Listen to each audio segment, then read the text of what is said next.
Hi, this is Tim of the 1916 Company. Welcome and thanks for logging on. If you love this watch, email us h.moser at the1916company.com. It is in the description below.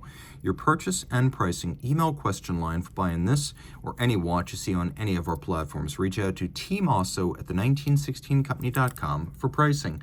Today we are discussing a 2021 model year stainless steel limited edition of 50 pieces from Moser Cie of Schaffhausen, Switzerland. This is the Pioneer Tourbillon Mega Cool. Now the standard Mega Cool includes a strap. This is an ultra rare version on a full factory bracelet. So considering there's 50 in the whole world, most of them are on straps. This one's on the bracelet. This is the sportiest way to own the Tourbillon Mega Cool. As you can see, 42.8 millimeters in diameter in steel. The watch is 14.4 millimeters thick and 51.1 millimeters from lug tip to lug tip. If you add the end links to the bracelet, it's only slightly broader at 51.5 across the wrist with a 22 millimeter spacing between the lugs. Now the watch has a substantial presence on the wrist, but it doesn't feel overwhelming in size. It is comfortable. It's actually fairly flat. As you can see, a lot of the height over the wrist is the domed sapphire, so it'll slide fairly easily under dress cuffs. No real issues there. Across my wrist, it's not out to the edge. It doesn't feel like it's overlapping, and you can see over the top that the lugs are not beyond the edge of my wrist, even though this angle exaggerates the width of the watch, and I'm pulling the bracelet pretty tight. So I could recommend this for a wrist of 15 centimeters circumference and up. Again, mine is 16. The bracelet is integrated into the case. You can see that the end link mates it cleanly, so there's no daylight between them. There is a little bit of tapering down from the end link. All of the links here are satin finished, and while this is a pin and sleeve style bracelet, you can see that every single link is removable. So no issues there. Sizing will be quite easily done because every link is removable, and then we have a little rack and lock system. Let me try to show you this better. This is Brogioli's system that's used on everything from Lange to IWC. You can see the BRO on the interior of the clasp. Brogioli down in Italian-speaking Switzerland, down in the south. They are a clasp and bracelet specialist. So if you see BRO or a stylized B on a clasp or a bracelet, it's generally from them. You can see we have about 1 centimeter of adjustment in several increments. You access that by pressing the Moser crest on the buckle. Single fold, thick gauge, twin trigger release. You can see you have to press both triggers to open it. It will not open inadvertently. The gauge of the steel is all very high. You can see that the flanks of the buckle match the recessed coined flanks of the case. And this is always a trait of Moser buckles and clasps, that the design will match the profile of the case to which it is attached. Satin finish for the most part. You can see that there's a little soft bevel or a soft crease down the center of the lug hoods. The flanks are polished, and then the recesses feature coining. Moser cases are machined and then hand finished, which is how their sculptural three-dimensional qualities are achieved. We have a screw-down crown in a media blasted finish. The watch is 120 meters water resistant. We have a little flange style bezel and high polish. Moser uses a clear lacquer for its branding because it says its design language is strong enough that you already know, and I happen to agree with that. Also, because their watches are always 95 to 100% Swiss made, they don't use the Swiss made logo on the dial, because if your watch can be somehow contrived as a 60% Swiss content or Swiss value-added watch, you can use Swiss made.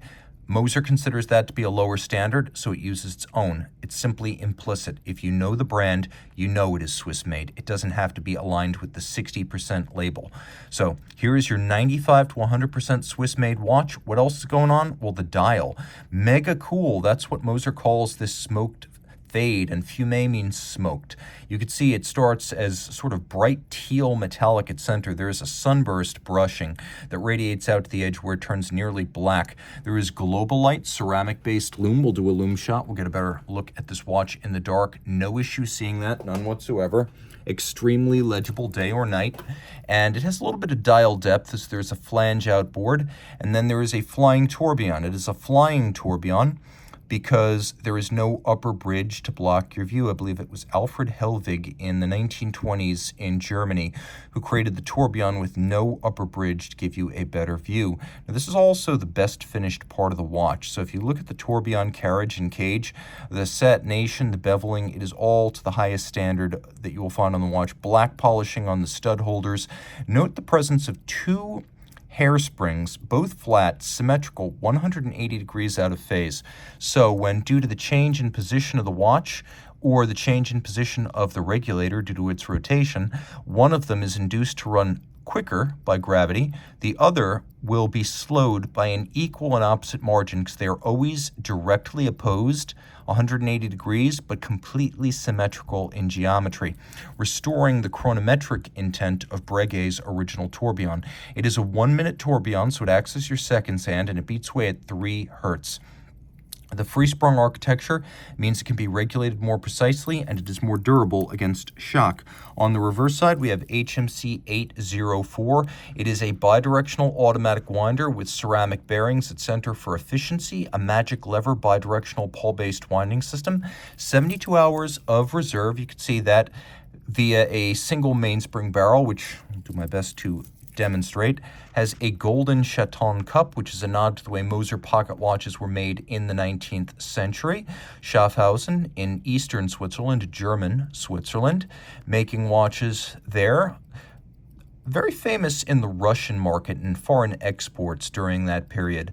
Today, Moser's beachhead is probably the United States. From where I speak, we are Moser's top market and #1 growth prospect for the future. So if you are a Moser enthusiast or a Moser owner to be in the United States, you will find plenty of comrades. I use that term somewhat ironically because back in the 19th century, Russia was Moser's #1 market. Taking a look at the underside of the tourbillon, there are ball bearings. So instead of using a jeweled staff pivot at the bottom here, we have a broad ball bearing with hybrid ceramic, that is ceramic balls and steel races, to ensure low friction, low maintenance, and stability. We have Moser's signature double-crested Côte de Genève across the bridges, polished screw heads, a satin finish on the wheels, as well as the crown wheel core. You can see solarization at the center of the ball bearing.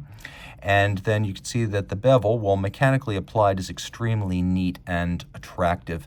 A very, very special watch in every regard and very rare, as Moser will remind you.